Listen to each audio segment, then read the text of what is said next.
আসসালামু আলাইকুম। প্রিয় দর্শক, অন্য মঞ্চের আলাপচারিতায় আপনাদের সকলকে আমন্ত্রণ জানাচ্ছি। প্রিয় দর্শক, সাজ্জাদ কাদিরের প্রীতি নিন, শুভেচ্ছা নিন। সেনা কর্মকর্তাদের বিচার নিয়ে পরিস্থিতি ক্রমেই জটিল থেকে জটিল হয়ে উঠছে। আইন ভঙ্গ করছে কে? আইসিটি নাকি সেনাবাহিনী? আপনারা জানেন যে পুরনো খবর, আজকে আমরা 14 তারিখে কথা বলছি, গত 8 অক্টোবর আন্তর্জাতিক অপরাধ ট্রাইব্যুনাল 25 জন সেনা কর্মকর্তার বিরুদ্ধে গ্রেপ্তারি পরোয়ানা জারি করেছে। এর মধ্যে 16 জন কর্মরত এবং 9 জন অবসরপ্রাপ্ত কর্মকর্তা। 16 জনের মধ্যে 15 জন চাকরিরত, একজন এলপিআর ভোগরত। সেনা কর্মকর্তারা গত শনিবার 11 অক্টোবর একটি প্রেস ব্রিফিং করে বলেছে যে, আপনারা জানেন সেগুলো আবার নতুন করে একটু রিপিট করি, যে আমাদের কাছে কোনো ওয়ারেন্ট আসেনি তখন পর্যন্ত, গত শনিবার পর্যন্ত, এবং পুলিশও আমাদের সঙ্গে যোগাযোগ করেনি। আমরা সোশ্যাল মিডিয়ায় দেখে যাদের নামে অভিযোগ বেরিয়েছে, সোশ্যাল মিডিয়ায় দেখেছি, তাদেরকে আমরা হেফাজতে নিয়েছি। সেটা গেল একরকম। কিন্তু আন্তর্জাতিক অপরাধ ট্রাইব্যুনাল আইসিটি কি বলছেন? আইসিটির চিফ প্রসিকিউটর তাজুল ইসলামও গতকাল এই বিষয় নিয়ে কথা বলেছেন। আসামিকে আদালতের মাধ্যমে কারাগারে পাঠাতে হবে বলে জানিয়েছেন আন্তর্জাতিক অপরাধ ট্রাইব্যুনালের চিফ প্রসিকিউটর মোহাম্মদ তাজুল ইসলাম। 15 জন সেনা কর্মকর্তাকে রাখার জন্য সাব জেল ঘোষণা করা হয়েছে। এই প্রসঙ্গে চিফ প্রসিকিউটর সাংবাদিকদের বলেন, আমি এখন পর্যন্ত জানি না আদৌ কোনো সাব জেল ঘোষণা করা হয়েছে কিনা। কোনো ডকুমেন্ট আমার হাতে নেই। যদি সরকার কোনো নির্দিষ্ট জায়গাকে সাব জেল ঘোষণা করে, সরকারের সেই ক্ষমতা আছে কোন জায়গাটাকে জেল ঘোষণা করবে। এটা স্বরাষ্ট্র মন্ত্রণালয়ের আওতাভুক্ত, সুতরাং এটা আমাদের কনসার্ন হওয়ার কোনো বিষয় না। আমাদের যেটা বক্তব্য সেটা হলো, যখন কোনো আসামির বিরুদ্ধে গ্রেপ্তারি পরোয়ানা জারি হবে, আইন শৃঙ্খলা বাহিনী যখন এটা তামিল করবে, কাউকে গ্রেপ্তার করবে, তখন সরাসরি কাউকে জেলে নেওয়ার কোনো বিধান নেই।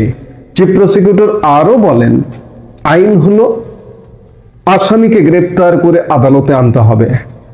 আদালতে আনার পর আদালত ফার্দার অর্ডার দিয়ে যদি বলে তাকে কারাগারে পাঠাতে হবে, তখন কারাগার বলতে সেটা কেন্দ্রীয় কারাগার হতে পারে, সেটা জাতীয় সংসদ ভবনের ভেতরে হতে পারে, এমপি হোস্টেলের ভেতরে হতে পারে, বা অন্য কোনো জায়গাকেও যদি সরকার কারাগার ঘোষণা করে সেখানে পাঠানো যেতে পারে।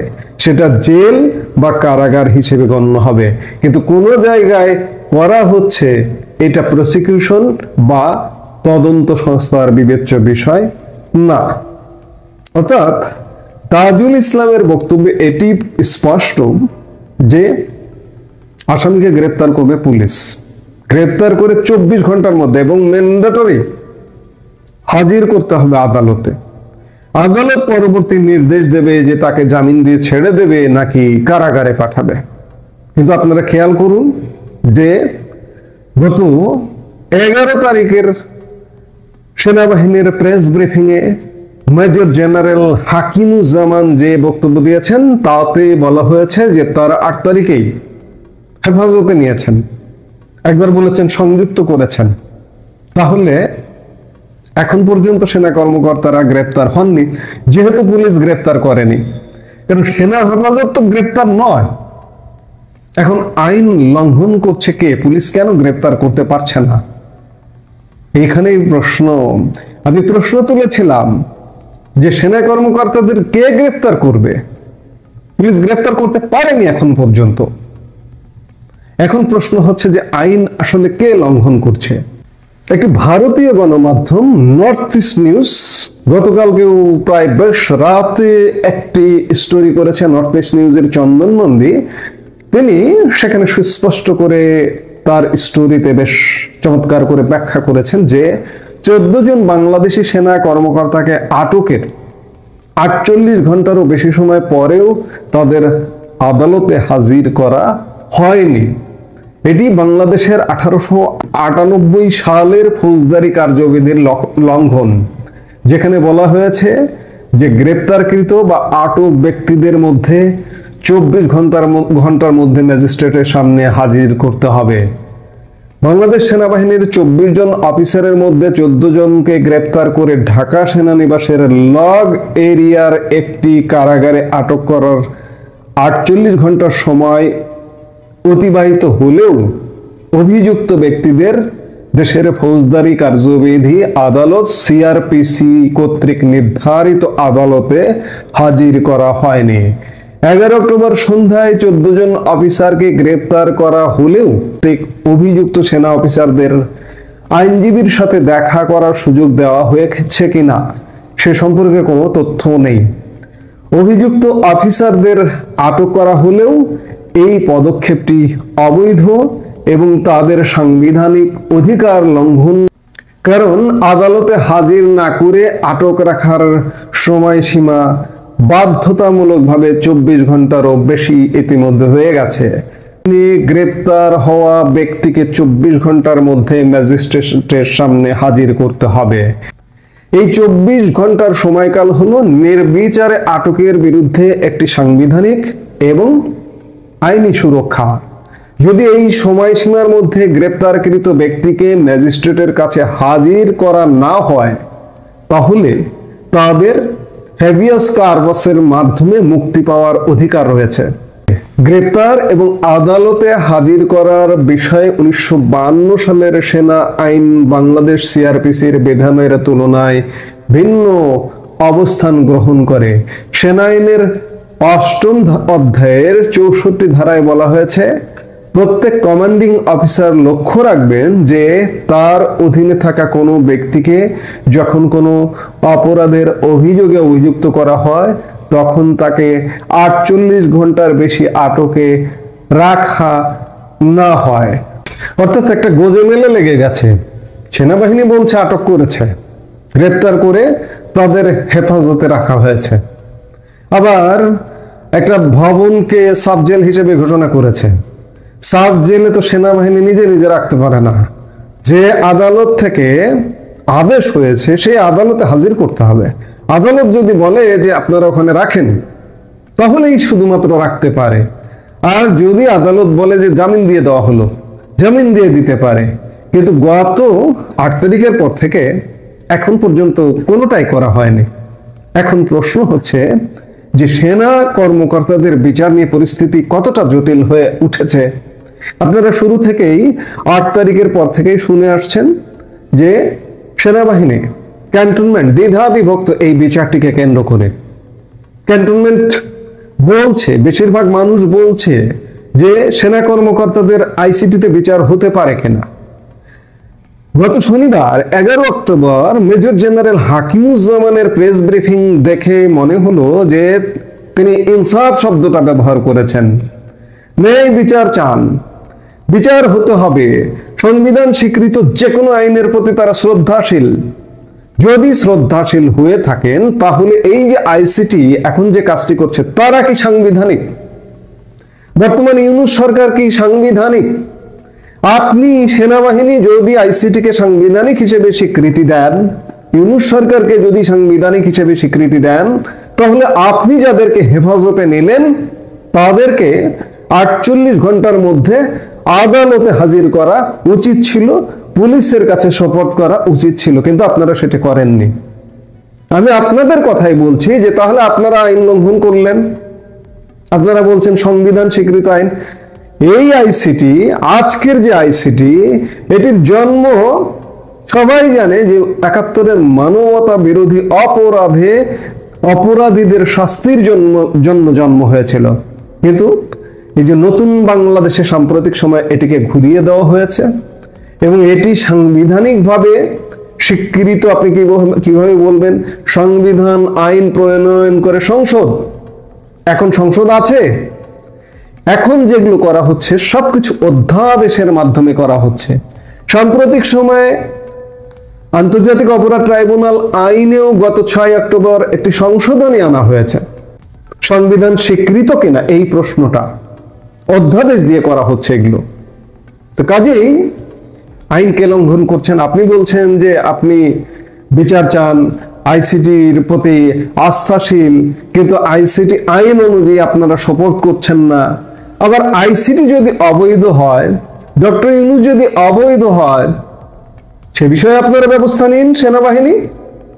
সেনাবাহিনী আপনাদের দ্বারাই তো আজকের সরকার গঠিত হয়েছে 2024 সালের 8ই আগস্ট। সেটি কি সাংবিধানিক ভাবে হয়েছে?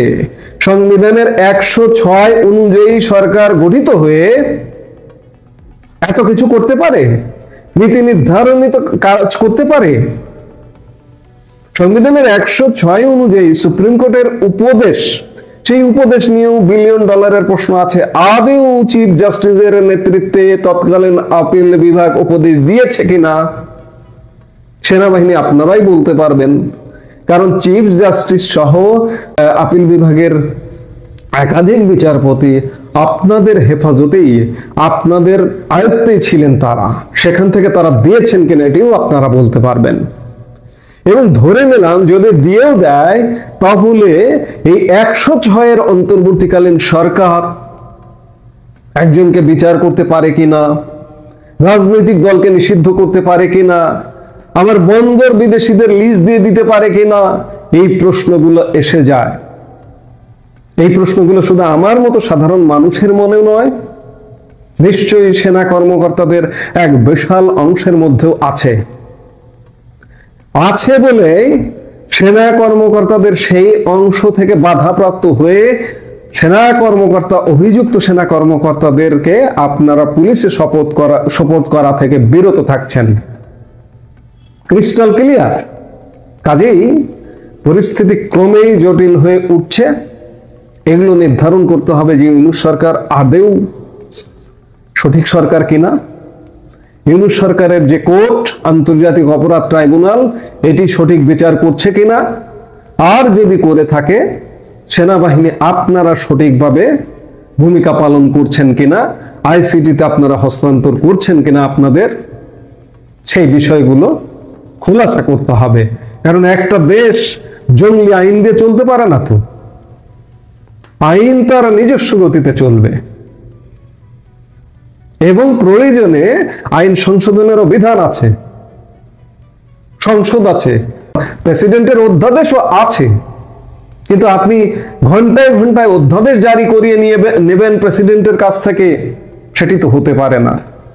তাহলে তো এটি একটা কোনো সভ্য দেশ হলো না, একটি জঙ্গলি সমাজ, জঙ্গলি দেশ। আজকে এত বছর পরে, স্বাধীনতার 55 বছর পরে এসে ভাবতে হচ্ছে যে আমাদের আইনগুলো সঠিকভাবে চলছে কিনা, দেশ সঠিকভাবে চলছে কিনা, আমরা এই মুহূর্তে যার শাসনে শাসনাধীন সেই শাসনটি বৈধ কিনা।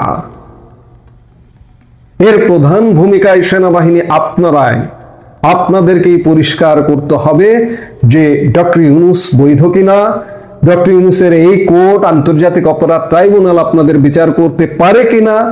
যদি করতে পারে, আজও পর্যন্ত কেন আপনাদের আসামিদের ডক্টর ইউনূসের সরকারের অধীনস্থ আন্তর্জাতিক অপরাধ ট্রাইব্যুনালে সোপর্দ করছেন না? আইন কে লঙ্ঘন করছে? সেনাবাহিনী আপনারা আইন লঙ্ঘন করছেন, নাকি ডক্টর ইউনূস লঙ্ঘন করছে? ডক্টর ইউনূসের শাসনাধীন আন্তর্জাতিক অপরাধ ট্রাইব্যুনাল লঙ্ঘন করছে। বিষয়গুলো পরিষ্কার করা দরকার জাতির সামনে, নইলে একটা বড় কিছু হবে, ঘটে যাবে। কারণ জাতি আজ বিভ্রান্ত। আমরা প্রত্যাশা করব খুব শীঘ্রই এগুলো পরিষ্কার হবে। শেখ হাসিনা শেখ হাসিনা 10 দিনের আন্তর্জাতিক সফরে যাচ্ছেন বলে একটা খবর খুব চাউর হয়েছে।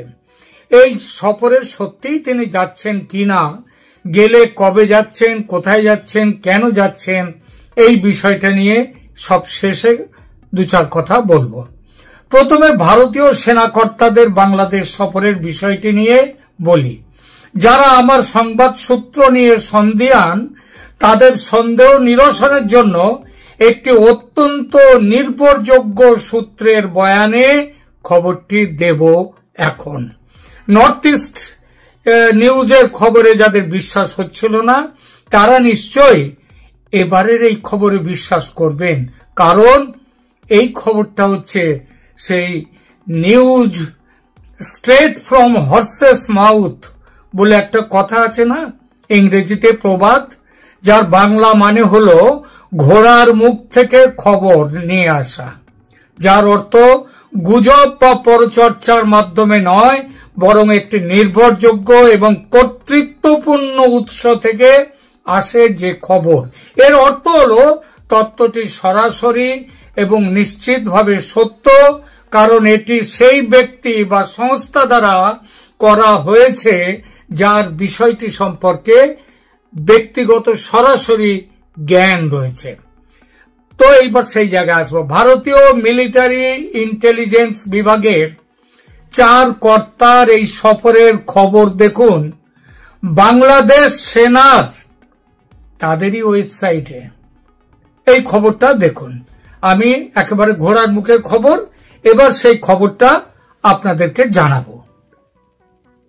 একদম উপরে শিরোনামে লেখা আছে www.bdmilitary.com, অর্থাৎ www.bangladeshmilitary, এই তাদেরই ওয়েবসাইট থেকে।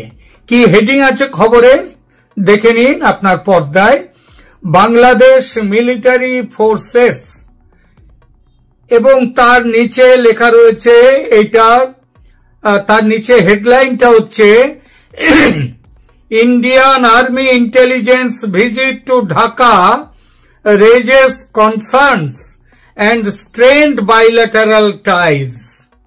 মানে ইন্ডিয়ান আর্মি ইন্টেলিজেন্সের ঢাকা ভিজিট, সেটা বাংলাদেশের, সেটা কনসার্ন, লোকের খুব সন্দেহের চোখে দেখছেন, এবং বর্তমান পরিস্থিতিতে এই যে দ্বিপাক্ষিক সম্পর্ক যেখানে অত্যন্ত অবনত হয়েছে, সেই পরিস্থিতিতে এই সম্পর্ক কিভাবে সেখানকার বাংলাদেশ আর্মির সেই ভিজিট তাদেরকে এবং বাংলাদেশে কিভাবে সন্দেহের চোখে দেখা হচ্ছে সেই বিষয়ে খবরটা। তাহলে খবর যে মিথ্যে নয় সেটা দেখলেন, খবর যে মিথ্যে নয় সেটা দেখলেন। এবার আপনাদেরকে খবরের শুধু একটু অংশ পড়ে দিই, আমি একটু অংশ পড়ে দিই। এখানে লেখা আছে a 4-member team from the Indian Army's military intelligence within bracket MI unit led by Major General Kundan Kumar Singh will arrive in Dhaka for a 2-day visit from 14 to 16 October, a development that has stirred unease and suspicion within Bangladesh defense and diplomatic circles and deteriorating relations with new Delhi. অর্থাৎ কুন্দন কুমার সিং এর নেতৃত্বে 4 সদস্যের যে দলটি 14 থেকে 16 October এখানে বাংলাদেশে আসছেন, এটাতে বাংলাদেশে আনিজ মানে কি বলবো, অস্বস্তি তৈরি করেছে এবং সন্দেহ তৈরি করেছে কাদের মধ্যে, বাংলাদেশ ডিফেন্স, বাংলাদেশ সেনার মধ্যে, এবং ডিপ্লোম্যাটিক সার্কেলস, কূটনৈতিক যে বিভাগ, কূটনৈতিক যে চক্র আছে তাদের মধ্যে, কূটনৈতিক মহলের মধ্যে। তারপরে কি লিখছে এখানে সেটাও একটু পড়ছি। This marks the first visit by an Indian army intelligence delegation since the interim government under Professor Mohammad Yunus assumed office on 8 August 2024. তার মানে ইউনুস সাহেব এই যে 8 আগস্ট এই ক্ষমতা গ্রহণের পর এটা হচ্ছে ভারতের প্রথম ইন্ডিয়ান আর্মির প্রথম এখানে ভারতে তাদের সফর। This visit comes at a time when ties between the two countries are at their lowest ebb in decades. India is preparing to host former Prime Minister Sheikh Hasina, who is accused by এইসব কথাগুলো, অনেক কথা রয়েছে। এর পরে আমি আপনাদের খবর দিয়েছিলাম যে কোথায় এই ভারতের যে 4 সদস্যের যে টিম আসছে সেনার, তারা কি মিটিং করবে, সেই মিটিং এর জায়গাটা একটু পড়ে দিই। এখানে বলা হচ্ছে অ্যাকর্ডিং টু ডিফেন্স সোর্সেস, কাদের ডিফেন্স সোর্সেস? বাংলাদেশের, ভারতের ডিফেন্স সোর্সেস নয়, কারণ এটা হচ্ছে বাংলাদেশ মিলিটারি, তাদের ওয়েবসাইট। সেখানে কি বলা হচ্ছে? The visiting delegation will engage in a series of close door meeting, বন্ধ ঘরের দরজার মধ্যে মিটিং করবেন। কাদের সাথে? With the armed forces division, বাংলাদেশের যে আর্ম ফোর্স তার ডিভিশন, তাদের সাথে কথা বলবেন। Director general of forces intelligence, DGFI, Bangladesh air force, army aviation group মানে বাংলাদেশ বিমান বাহিনী এবং বাংলাদেশ এভিয়েশন গ্রুপ তাদের সাথে, এবং and the 10th Infantry Division Headquarters, 10ম ইনফ্যান্ট্রি যে পদাতিক ডিভিশন তাদের সাথেও কথা বলবে। এবং এইখানটাতেই আবার তারপরে লেখা হচ্ছে the wide ranging nature of this meetings, মানে এত বিরাট বিষয় নিয়ে আলোচনা, এবং সেটা করবে led by military intelligence wing, has prompted speculation over New Delhi's motives. নয়া দিল্লির কি উদ্দেশ্য সেইটা নিয়ে বাংলাদেশ সেনার মধ্যে অনেক এই ব্যাপারে তাদের মধ্যে সন্দেহ দানা বেঁধেছে, particularly as India heads toward national elections in February 2026. 2026 নির্বাচনের পরিপ্রেক্ষিতে বাংলাদেশে এই যে মিটিংগুলো এগুলোর বিশেষ গুরুত্ব বহন করছে। এরপরে এখানে বলা হয়েছে আরো অনেক কথাই বলা হয়েছে, বড়সড় নোট তারা প্রমাণ দিয়েছেন। তো সেখানটায় বলা হয়েছে যে the directorate of military intelligence serves as the intelligence arm of the Indian army. Its primary mission is to provide timely, relevant, accurate and synchronized intelligence report to the Army's tactical, operational and strategic needs. অর্থাৎ বলা হচ্ছে যে এই যে army intelligence টিমটা আসছে, এই military intelligence যে ইউনিট, এদের কাজটা কি? এদের কাজ হচ্ছে অপারেশন মানে রেলিভেন্ট, টাইমলি, সময় মতো, যথোচিত, সঠিক, অ্যাকুরেট এবং সিনক্রোনাইজড ইন্টেলিজেন্স রিপোর্ট, সমস্ত বিষয় মিলিয়ে একসাথে করে সবার সাথে একটা সিনক্রোনাইজড রিপোর্ট আর্মিকে দেয়া। এইবার আর্মিকে দিলে আর্মি কি করে সেই রিপোর্টটা নিয়ে, সেটাও এখানে বলা হয়েছে। কোথায় বলা হয়েছে? বাংলাদেশের ডিফেন্স ওয়েবসাইটে। সেখানে বলা হচ্ছে যে টু দ্য আর্মিজ ট্যাকটিক্যাল অপারেশনের জন্য এবং স্ট্র্যাটেজিক নিড, অর্থাৎ আর্মি কিভাবে এগোবে, কি করবে, স্ট্র্যাটেজি কি হবে, এই সব ব্যাপারে যাতে আর্মি একটা নিতে পারে, একটা স্ট্র্যাটেজি নিতে পারে, তার জন্যই এই রিপোর্টটা দেওয়া হয়। এরপরে আরো অনেক কথা বলা হয়েছে। এর মধ্যে যে কথাটা আমি কাল বলেছিলাম, এটা কোনো মিলিটারি টু মিলিটারি, এটা রুটিন এনগেজমেন্ট নয়। অর্থাৎ হাসিনার আমলে হতো এই রকম যাওয়া আসা, মিটিং ইত্যাদি, সেটাই এবার হচ্ছে, এমন কোনো ব্যাপার নয়। এখানে বলা হয়েছে, দেখুন, this is not a routine military two military engagement when a military intelligence delegation six access to multiple operational and intelligence units, it inevitably raises questions about intent. A senior Bangladeshi defense official told bdmilitary.com on condition of anonymity. মানে বাংলাদেশ সেনাবাহিনীর একজন senior কর্মকর্তা তিনি বলেছেন যে এই যে ভারতের সেনাবাহিনী সেখানে আসছে, মিটিং করছে, এটা কখনোই কোনো রুটিন কোনো সফর নয়। এবং এটা তিনি আরো বলছেন, এটা আমাদের অর্থাৎ বাংলাদেশের সেনাবাহিনীর তাদের মনে প্রশ্ন তুলছে ভারতের কি মনোভাব, সেই মনোভাবটা কেন আসছে এইটা। আমি কি এর বাইরে কিছু বলেছিলাম গতকাল? বরং আমি অনেক কম কথাই বলেছিলাম গতকাল।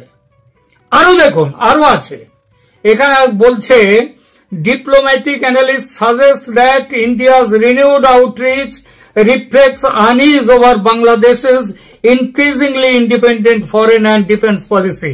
মানে ভারতের থেকে সরে গিয়ে নিজেদের মতো করে যে এখন পররাষ্ট্র নীতি তৈরি করছে বাংলাদেশ, এটা হচ্ছে সেই বাংলাদেশের সেই চেষ্টা, এটা একটা ব্যাঘাত ঘটাবে। আরো বলছে শেষ দিকে যে echoing the sentiment, foreign advisor Tawhid Hossain stated earlier this week that Bangladesh elections are not India's business। Bangladesh, তৌহিদ হোসেন বলেছিলেন বাংলাদেশ ইলেকশন ইন্ডিয়ার বিজনেস নয়, ইন্ডিয়ার দেখার কথা নয়। বাংলাদেশ ইলেকশন আমেরিকার দেখার কথা, বাংলাদেশ ইলেকশন অন্য দেশের ইউরোপের দেশগুলোর দেখার কথা। এমনকি আমাদের এশিয়ার মধ্যে জাপান ইত্যাদি, এরা বলছে বাংলাদেশ ইলেকশন সবাই মাথা ঘামাবে। অস্ট্রেলিয়া বলছে বাংলাদেশে ইনক্লুসিভ ইলেকশন চাই আওয়ামী লীগকে নিয়ে, জাপান বলছে ইনক্লুসিভ ইলেকশন চাই আওয়ামী লীগকে নিয়ে। আজকাল যুক্ত জাতিসংঘ বলছে এক্সক্লুসিভ ইলেকশন চাই আওয়ামী লীগকে নিয়ে। কিন্তু ভারত বললে অসুবিধে, সবাই বলতে পারবে, ভারত বললে অসুবিধে। কে বলেছেন এটা? তৌহিদ হোসেন, পররাষ্ট্র উপদেষ্টা। এইবার দেখুন শেষ দিকে বড় বড় বলেছি আমি, অনেকটাই বড়, তা আমি শেষের কথাগুলো কিছু পড়ছি। Neither the Armed Forces Division nor the Indian High Commission in Dhaka has issued any official statement regarding the visit। অর্থাৎ বলছে যে বাংলাদেশের যে আর্ম ডিভিশন এবং ভারতীয় হাই কমিশন ঢাকার, তারা এই ব্যাপারে কোনো অফিসিয়াল স্টেটমেন্ট তারা এখনো জারি করেনি এই ভিজিট নিয়ে, regarding this visit. However, security officials confirmed that engagements will be limited to professional exchange। অর্থাৎ মেনে নিলেন যে এই মিটিং হবে, প্রফেশনাল এক্সচেঞ্জ হবে। তো এক্সচেঞ্জ করার জন্য তো তারা আসছে। For now, the visit by Major General Singh's military intelligence team is being viewed with suspicion as an attempt by New Delhi to regain lost strategic footing at a time when Bangladesh is asserting its sovereignty more clearly than even before। মানে বাংলাদেশ যখন তাদের সার্বভৌমত্ব আরো গভীরভাবে, আরো বড়ভাবে প্রকাশ করার চেষ্টা করছে, যদিও সেই চেষ্টাটা কি? পাকিস্তানের পকেটে ঢুকে যাওয়া, আমেরিকার পকেটে ঢুকে যাওয়া, হিউম্যান করিডোর আমেরিকাকে দিয়ে দেয়া, চট্টগ্রাম বন্দর আমেরিকার হাতে তুলে দেয়া এবং সেন্ট মার্টিনস আইল্যান্ড দেয়া। এবং আপনারা জানেন যে ট্রেসি অ্যান্ড জ্যাকবসন তিনি হোয়াটসঅ্যাপ গ্রুপ তৈরি করে বাংলাদেশের উপদেষ্টারা কে কোন কাজ করবে সেই নির্দেশ দিচ্ছেন। তো এটা হচ্ছে তাদের সার্বভৌমত্ব, তাদের ভাষায়। এখানে এই কথাগুলো কে বলছে? বাংলাদেশ ডিফেন্স, যে বাংলাদেশ ডিফেন্সের মিলিটারি ফোর্সেস, তাদের যে ওয়েবসাইট। এই হচ্ছে গল্পটা। তাহলে কি এবার বোঝাতে পারলাম যে কালকে আমি কোনো মিথ্যে কথা, গুজব বা জল্পনা এগুলো দিইনি? এগুলো কি বোঝাতে পারলাম? যদি পেরে থাকি তাহলে এইবার বলবেন, এইবার মেনে নেবেন যে ক্যালকাটা ডায়ালগস কোনোদিন গুজব দেয় না। ক্যালকাটা ডায়ালগস হয়, অনেকেই লিখেছেন, আপনি তো এতদিন ধরে বলছেন কোনোটাই মেলে না। কার কথা মিলেছে বলুন আপনারা, কার কথা মিলেছে? কোন সংবাদ মাধ্যম, সব সংবাদ মাধ্যম তারা খবর দেয়, তারা দেশ চালায় না। দেশ যারা চালান তাদের নিজস্ব রাস্তায় তারা যান। এইবার এই প্রসঙ্গটা তাহলে এখানে ইতি টানছি নাকি? আর কি কেউ বলবেন যে ক্যালকাটা ডায়ালগসের মনোজ দাস তিনি গুজব চালু করেন, গুজব জারি করেন, তিনি এটা বলবেন কেউ? এইবার আসি শেখ হাসিনার 10 দিনের সফর নিয়ে। দেখুন, শেখ হাসিনা 10 দিনের সফর এই মুহূর্তে এর কোনো জায়গা থেকে, যেমনকি নির্ভরযোগ্য সূত্র থেকে এর কোন রকম খবর কিন্তু নেই। কোন নির্ভরযোগ্য ওই হুইসপারিং আছে, যারা এই খবর দিচ্ছেন তারা জানেন কোত্থেকে খবর পেয়েছেন, সে খবরের সূত্র আমি জানতে চাইব না।